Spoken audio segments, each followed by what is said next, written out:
지금 화면 속 얼굴을 보고 계십니까? 사람의 마음을 읽는 듯한 깊고 정교한 눈동자, 속눈썹의 미세한 떨림, 그리고 감정을 표현하는 것처럼 살아 움직이는 얼굴 근육까지. 이 영상은 컴퓨터 그래픽이 아닙니다. 중국의 로봇 스타트업 어헤드폼이 만들어낸 오리진 F1, 실제로 존재하는 휴머노이드 로봇의 모습입니다. 한때 로봇 영상을 보면 느껴지던 그 묘한 불쾌감 기억하십니까? 너무 사람을 닮았는데 사람이 아닌 것 같은 그 어색한 말이죠. 이걸 불쾌한 골짜기라고 부릅니다. 그런데 이제 그 골짜기가 사라지고 있습니다. 언뜻 보면 진짜 사람과 구분이 되지 않을 정도입니다. 우리가 어린 시절 SF 영화에서 꿈꾸던 로봇의 시대, 내일 당장이라도 시작될 것 같지 않습니까?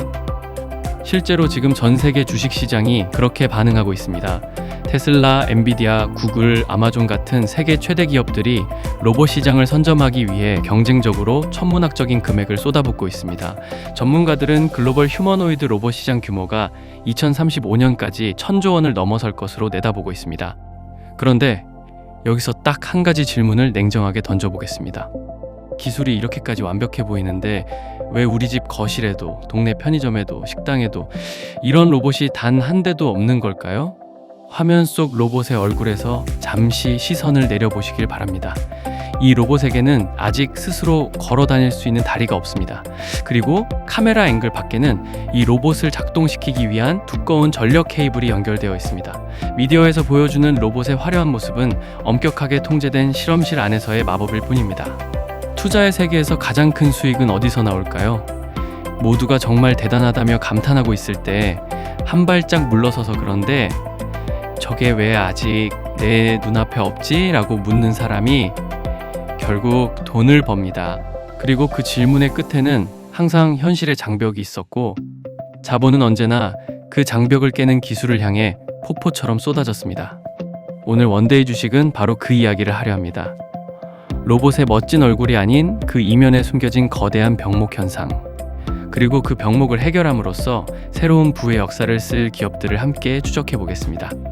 분석을 시작하기 전에 구독과 좋아요 잊지 말아주세요. 로봇이 진짜 일꾼이 되려면, 즉 공장이든 병원이든 식당이든 우리 일상 속에서 실질적인 노동을 대신하는 존재가 되려면 반드시 4개의 거대한 장벽을 넘어야 합니다. 하나씩 살펴보겠습니다. 자, 첫 번째는 지능의 벽입니다. 모라백의 역설이라고 부르는 현상이 있습니다. 컴퓨터는 수만 가지 경우의 수를 계산하는 체스에서 인간 챔피언을 가볍게 이깁니다.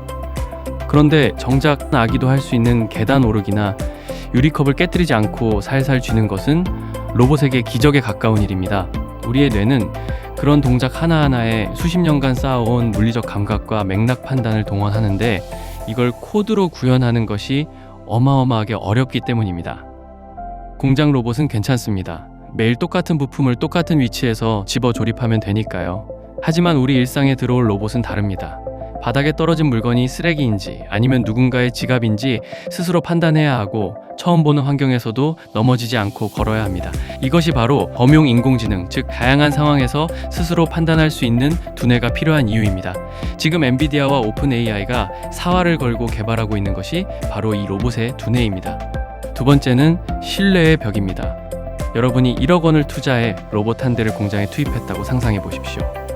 그런데 이 로봇이 일주일에 한 번씩 관절이 고장나서 멈춰버린다면 어떻겠습니까?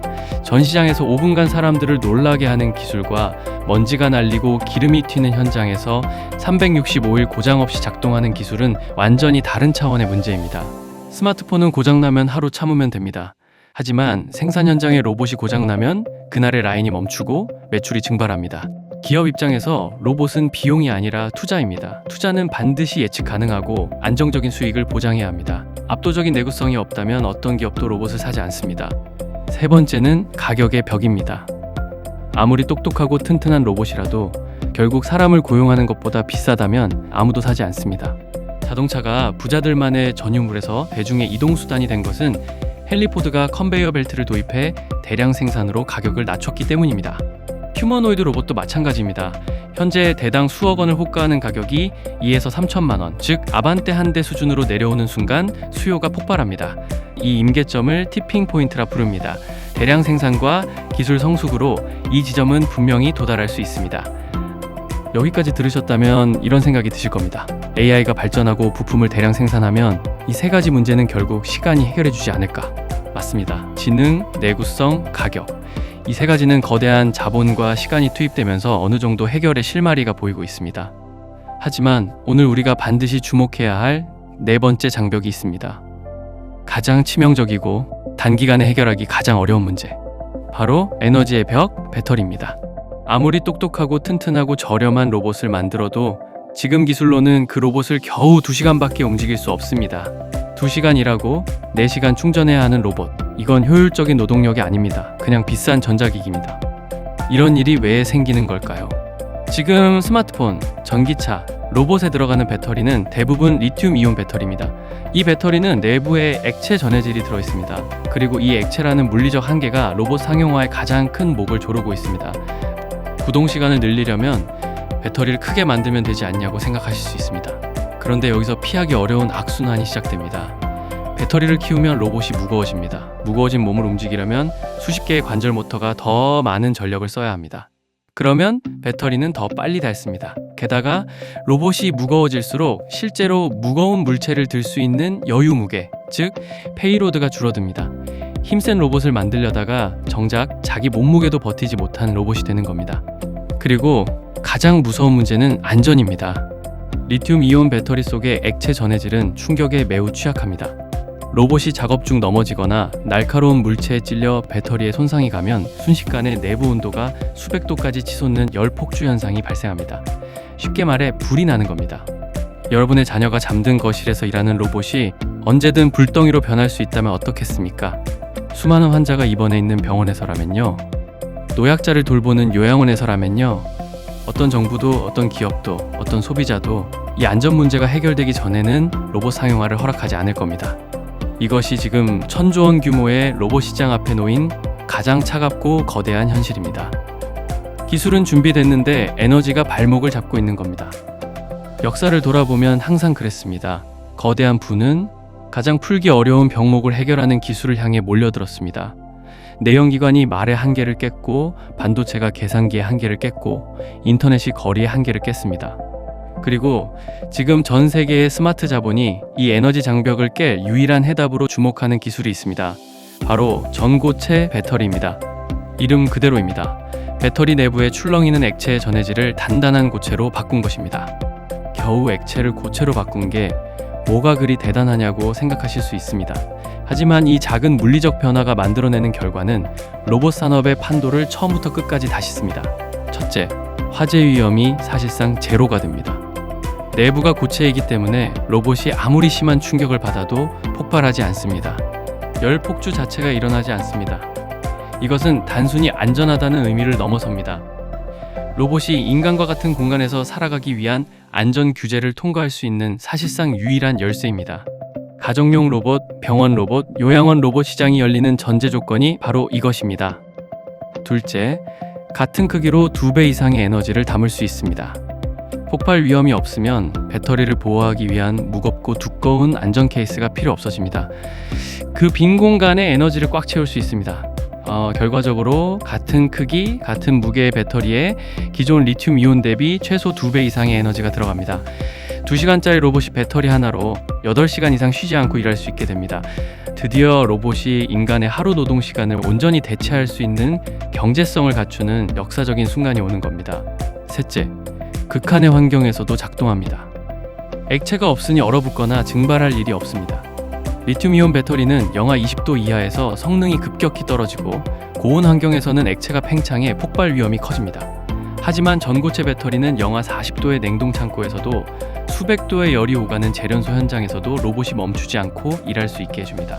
인간이 일하기 어려운 극한의 환경이 오히려 로봇의 주무대가 되는 겁니다. 자, 여기까지 오셨다면 투자자의 머릿속에는 자연스럽게 하나의 질문이 떠올라야 합니다. 로봇의 심장이 전고체 배터리로 바뀔 수밖에 없다면 그 심장을 가장 먼저, 가장 완벽하게 만들어낼 기업은 어디인가? 로봇의 겉모습을 디자인하는 기업보다 그 로봇의 생명을 불어넣을 심장을 독점하는 기업에 진짜 부의 기회가 숨어 있습니다. 그리고 그 기회의 중심에 놀랍게도 대한민국 기업들이 서 있습니다. 먼저 가장 중요한 이야기를 드리겠습니다. 19세기 미국 캘리포니아의 금광이 발견됐을 때 실제로 가장 많은 돈을 번 사람들이 누구인지 아십니까? 금을 캔 광부가 아니라 광부들에게 청바지와 곡괭이를 판 사람들이었습니다. 리바이스 청바지가 바로 그 시절 탄생한 기업입니다. 전고체 배터리 혁명도 마찬가지입니다. 완성된 로봇을 만드는 기업도 중요하지만 그 로봇의 심장을 만드는데 반드시 필요한 재료와 장비를 공급하는 기업들, 즉 핵심 밸류체인 기업들이 이 혁명의 진짜 수혜자가 될 수 있습니다. 그 첫 번째 거인이 바로 삼성 SDI입니다. 수많은 배터리 기업들이 당장의 수익을 위해 저렴한 경쟁 기술을 쫓거나 기존 배터리의 크기를 키우는 데 집중하던 시절, 삼성 SDI는 묵묵히 전고체라는 미래 기술에 자본과 인력을 집중해 왔습니다. 그 인내의 시간이 지금 결실을 맺고 있습니다. 현재 삼성 SDI는 수원의 전고체 배터리 파일럿 생산 라인인 S라인을 구축하고 시제품을 생산하고 있습니다. 단순히 연구 단계가 아니라 실제 생산 설비까지 갖춘 겁니다. 그리고 2027년 양산이라는 구체적인 타임라인을 제시하며 글로벌 경쟁자들 중 가장 앞서 달리고 있습니다. 토요타, 파나소닉, CATL 같은 세계적인 경쟁자들이 있지만 황화물계 전고체 배터리 분야에서 삼성 SDI의 기술력은 현재 세계 최고 수준으로 평가받고 있습니다. 그런데 투자의 진짜 묘미는 여기서 한 발 더 들어가는 것입니다. 삼성 SDI가 움직이면 그 움직임 때문에 폭발적으로 성장할 수밖에 없는 핵심 협력사들이 있습니다. 배터리의 패러다임이 액체에서 고체로 바뀐다는 것은 그 배터리를 만드는 재료와 기계가 처음부터 끝까지 모조리 바뀐다는 뜻이기 때문입니다. 자, 본격적으로 어떤 종목들이 수혜를 보게 될지 분석해보기에 앞서서 구독자 여러분들을 위한 깜짝 퀴즈 이벤트를 진행하겠습니다. 오늘 본론 내용을 집중해서 들으셨다면 누구나 맞힐 수 있는 아주 쉬운 문제입니다. 정답을 맞춰주신 모든 분들께는 원데이 주식에서 준비한 전고체 배터리 상세 리포트를 무료로 전달해드립니다. 이 리포트 안에는 잠시 후 공개할 전고체 배터리 수혜주 목록 외에도 기관과 외국인 등 메이저 수급 분석 데이터, 가장 안전하게 진입할 수 있는 적정 매수 가격, 그리고 수익을 극대화할 수 있는 매도 목표가까지 세밀하게 담겨 있습니다. 또한 시장에 새로운 이슈나 관련 뉴스가 추가될 때마다 실시간으로 브리핑까지 함께 진행해드리고 있으니 이번 기회 절대 놓치지 마시기 바랍니다. 리포트가 필요하신 분들은 지금 영상을 잠깐 멈추시고 퀴즈의 정답을 댓글로 남겨주세요. 그리고 고정 댓글에 있는 링크를 통해 간단한 설문조사에만 참여해주시면 리포트를 바로 발송해드리겠습니다. 그럼 문제 나갑니다. 리튬 이온 배터리가 충격을 받았을 때 내부 온도가 수백 도까지 치솟으며 화재로 이어지는 이 현상의 이름은 무엇인가요? 1번 열발산, 2번 열폭주, 3번 과부하. 되도록 시청해주시는 모든 분들이 받아가실 수 있게 어렵지 않은 난이도로 퀴즈 정답 다들 남겨주셨나요? 정답을 아시는 분들은 지금 바로 댓글에 번호로 남겨주세요. 영상 아래에 고정 댓글에 있는 링크를 누르시거나 제가 답글로 개별적으로 달아드리는 링크를 통해 설문에 참여하시고 오늘 종목들의 상세 분석 자료를 꼭 받아가시기 바랍니다. 그럼 지금부터는 여러분께서 가장 기다리셨을 시간이죠. 로봇 상용화의 가장 큰 걸림돌인 배터리 문제가 해결될 때 전고체 배터리 상용화와 함께 실질적인 수혜를 입으며 강력한 상승 모멘텀을 가져갈 국내 핵심 종목들을 지금부터 공개하겠습니다. 첫 번째 핵심 협력사는 이수 스페셜티 케미컬입니다. 전고체 배터리 중 가장 성능이 뛰어난 방식이 바로 황화물계입니다. 삼성 SDI가 집중하고 있는 방식이기도 합니다. 이 황화물계 배터리의 뼈대가 되는 가장 핵심적인 원료가 바로 황화리튬인데 이수 스페셜티 케미컬은 이 황화리튬을 고순도로 대량 생산할 수 있는 독보적인 기술력을 보유하고 있습니다. 황화리튬은 만들기 까다롭고 불순물에 민감해 아무나 쉽게 만들 수 없습니다. 삼성 SDI가 전고체 배터리를 양산하려면 반드시 이 회사의 원료가 필요합니다. 삼성 SDI가 성장하면 함께 성장할 수밖에 없는 구조적인 운명 공동체입니다. 두 번째 협력사는 한농화성입니다. 액체 전해질이 사라지면 전기를 흐르게 할 새로운 고체 전해질이 필요합니다. 고체 전해질은 배터리의 이온이 이동하는 통로 역할을 하는 핵심 소재로 전고체 배터리 성능을 좌우하는 가장 중요한 요소 중 하나입니다. 한농화성은 국가 연구 개발 과제를 주도하며 이 고체 전해질의 핵심 기초 소재를 개발하고 있는 기업입니다.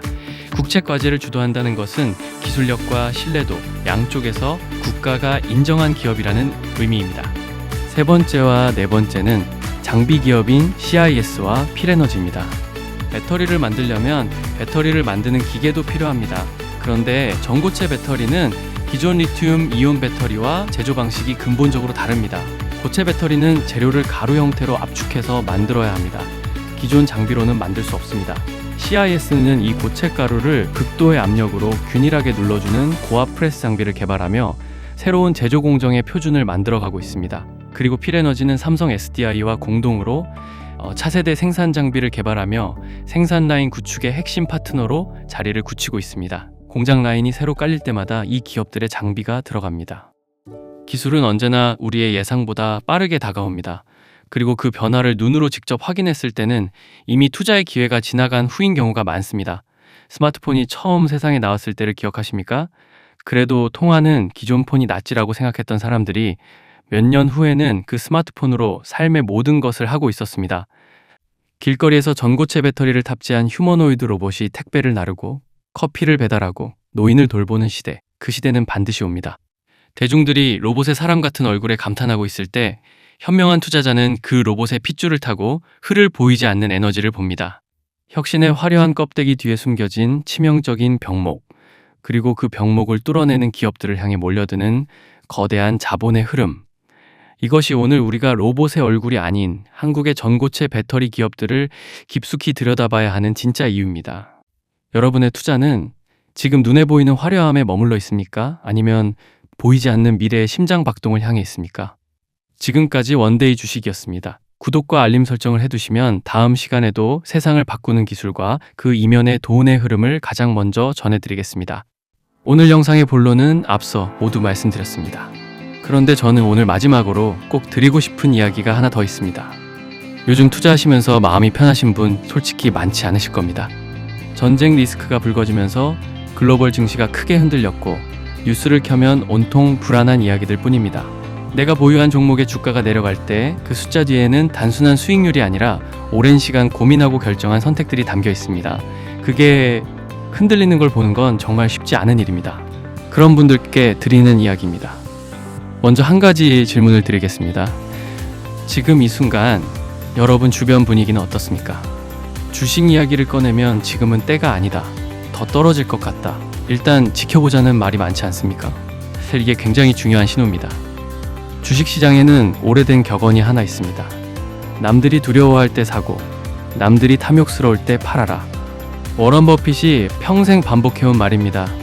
그런데 이게 말은 쉽지만 실제로 실천하는 사람은 극히 드뭅니다.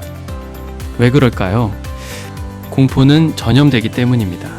주변 사람들이 불안해하고 뉴스가 연일 위기를 이야기하고 내 계좌의 숫자가 줄어드는 걸 눈으로 보고 있으면 아무리 마음을 단단히 먹어도 흔들리는 게 사람입니다. 그런데 바로 그 순간 시장에서는 어떤 일이 벌어지고 있을까요? 개인 투자자들이 손절하고 시장을 떠날 때 오히려 글로벌 기관 투자자들과 스마트 머니들은 조용히 들어옵니다. 이건 이번 한 번의 이야기가 아닙니다. 주식시장의 역사에서 반복된 패턴입니다. 2001년 9.11 테러 직후 시장은 패닉 상태에 빠졌습니다. 그러나 그로부터 몇 년 뒤 시장은 완전히 회복했습니다. 2008년 글로벌 금융위기 때는 어땠습니까? 이번엔 자본주의 자체가 무너지는 것 아니냐는 말까지 나왔습니다. 그런데 그 바닥에서 용기 있게 들어간 사람들은 이후 몇 배의 수익을 거뒀습니다. 2020년 코로나 팬데믹 때도 마찬가지였습니다. 전 세계 증시가 한 달 만에 30에서 40% 폭락했고 많은 분들이 공포 속에 손절했습니다. 하지만 그 이후 1에서 2년간 이어진 상승장을 기억하실 겁니다. 공통점이 보이십니까? 위기 때마다 시장은 무너질 것처럼 보였지만 결국 다시 올라왔습니다. 그 이유가 뭘까요? 주식은 결국 기업의 가치를 반영합니다. 전쟁이 나도 금융위기가 와도 사람들은 먹고 자고 일하고 소비합니다. 기업은 계속 돌아갑니다. 그리고 인류는 언제나 위기 이후에 더 강하게 성장해 왔습니다. 단기적인 공포가 시장 가격을 왜곡할 수는 있습니다. 하지만 기업의 본질적인 가치까지 영원히 짓누를 수는 없습니다. 그래서 공포가 극에 달하는 순간이 역설적으로 기회가 되는 겁니다. 물론 이건 아무 기업이나 들고 버티라는 말이 아닙니다. 본질적인 경쟁력이 있는 기업, 성장하는 산업 안에 있는 기업에 한해서 하는 말입니다. 오늘 말씀드린 투자 섹터처럼 구조적으로 수요가 늘어날 수밖에 없는 산업이라면 더욱 그렇습니다. 지금 시장이 불안하다는 이유만으로 좋은 기업을 헐값에 포기하는 것, 그게 오히려 더 큰 리스크일 수 있습니다. 그렇다면 지금 이 시기에 우리는 구체적으로 어떻게 행동하면 좋을까요? 제가 생각하는 몇 가지를 솔직하게 말씀드리겠습니다. 첫 번째, 뉴스를 보는 횟수를 줄이십시오. 지금 같은 시기에 뉴스는 대부분 공포를 증폭시키는 방향으로 작동합니다. 위기 소식은 크게 다루고 회복의 신호는 작게 다룹니다. 이건 미디어의 특성상 어쩔 수 없는 부분입니다. 하루에도 수십 번 시황을 확인하고 자극적인 제목의 기사를 반복해서 읽다 보면 객관적인 판단력이 흐려집니다. 판단이 흐려지면 감정적인 결정을 내리게 됩니다. 그리고 감정적인 결정은 대부분 나쁜 타이밍의 매도로 이어집니다. 지금 당장 뉴스 확인 횟수를 하루 한두 번으로 줄여보십시오. 생각보다 훨씬 마음이 편해집니다. 두 번째, 내가 왜 이 기업에 투자했는지 다시 꺼내보십시오. 처음 그 기업에 투자를 결정했을 때의 이유가 있었을 겁니다. 그 이유가 지금도 유효한지 확인하십시오. 주가가 떨어졌다는 사실 자체는 매도의 이유가 되지 않습니다. 중요한 건 기업의 본질이 바뀌었느냐입니다. 내가 투자한 기업의 사업 구조가 망가졌습니까? 핵심 경쟁력이 사라졌습니까? 시장 자체가 없어졌습니까? 그게 아니라면 지금의 주가 하락은 시장의 공포가 만들어낸 일시적인 왜곡일 가능성이 높습니다.